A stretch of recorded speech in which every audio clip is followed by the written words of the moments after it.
Hello everyone and welcome back to our course on microprocessors and microcontrollers. I hope you are enjoying the course so far and building a strong understanding of how programmable electronic system works. But before we begin today's lecture, let me briefly introduce myself again to those who may be joining this lecture for the first time. My name is Sahil and I have completed my Bachelor's of Technology in Electronics and Telecommunication Engineering from Vishwakarma Institute of Technology, Pune, and later on, currently I am pursuing my Master's of Technology in Computer Engineering from here at Veer Mata Jizabai Technological Institute at Mumbai. Through this course, my aim is to help you clearly understand the architecture and the operations of microprocessors and microcontrollers so that you can apply these concepts in electronics, computer engineering, and embedded systems design. In this particular course of previous lecture, we have studied microprocessor architecture. We have also explored the internal components of a microprocessor, including the arithmetic logic unit, registers, control unit, program counter, stack pointer, and the bus system used for communication within the computer. Understanding these internal components helped us see how these instructions are executed and how the data moves inside the processor.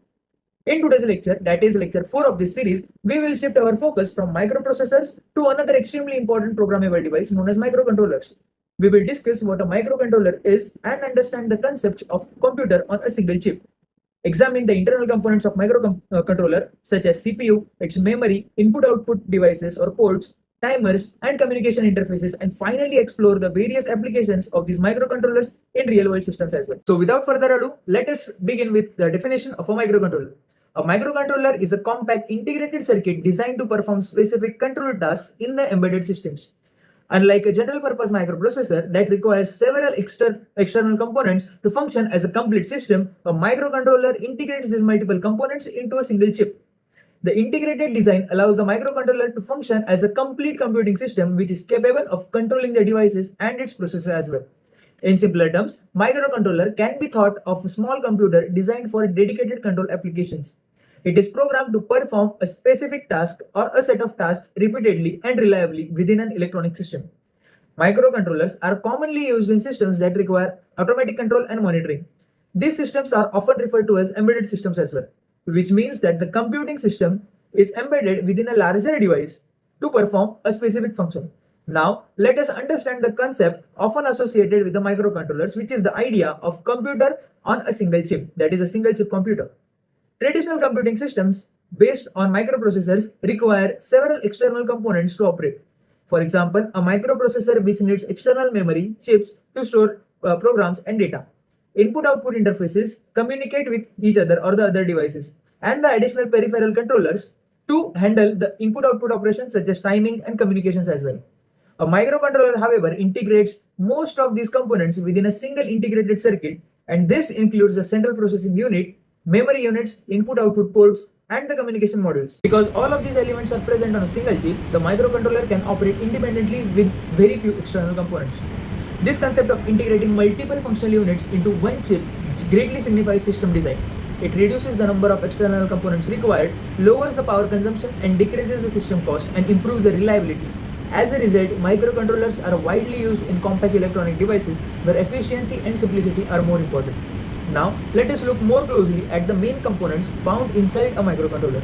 The first and most important component is the central processing unit, also known as CPU.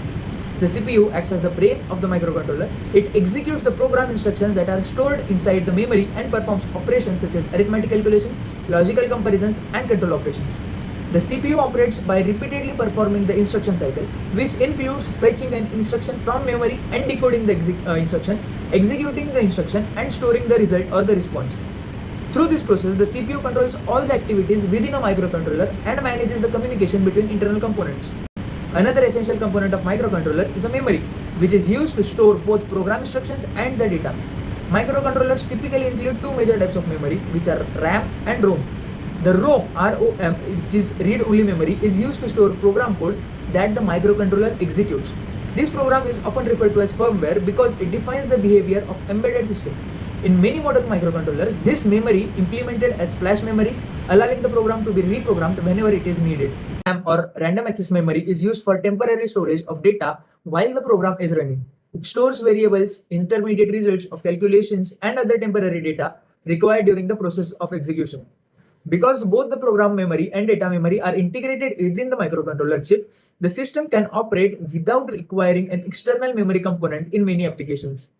Another key feature of microcontrollers is the presence of input and output devices or ports, often referred to as I/O ports. These ports allow the microcontroller to communicate with external devices such as sensors, switches, displays, motors, and other electronic components as well. Each input-output port typically consists of several pins that can be configured either as input or output. When configured as inputs, these pins receive the signals from external devices, and when configured as outputs, they send signal to the output devices such as LEDs, relays, or motors. For example, microcontroller may read input signals from temperature sensors or motion detectors and then control the output devices such as fans, alarms, or displays based on the program logic. Another important module or component commonly found in the microcontrollers is a timer or counter module. The timers are used to measure the time intervals and generate delays within a program. Many embedded systems require precise timings for tasks such as generating pulses, measuring signal frequencies, and controlling periodic waves. Timers allow the microcontrollers to perform these functions accurately. Counters, on the other hand, are used to control the external events, such as pulses from the sensors or switches. For example, a counter can be used to count the number of rotations of a motor shaft or the number of objects passing through a sensor. Timers and counters are essential for many real-life applications where accurate timing and event tracking are required. Microcontrollers also include communication interfaces which allow them to exchange data with other devices. One of the most common communication modules is the serial communication interface known as SCI. Serial communication allows data to be transmitted one bit at a time through a communication channel. This method is widely used for connecting microcontrollers with computers, sensors, display, and other microcontrollers as well. Common serial communication protocol such as UART, SPI, and I2C, which allow microcontrollers to communicate with various peripherals and external devices efficiently. The presence of these communication modules enables the microcontrollers to interact with complex electronic systems and form the network of interconnected devices.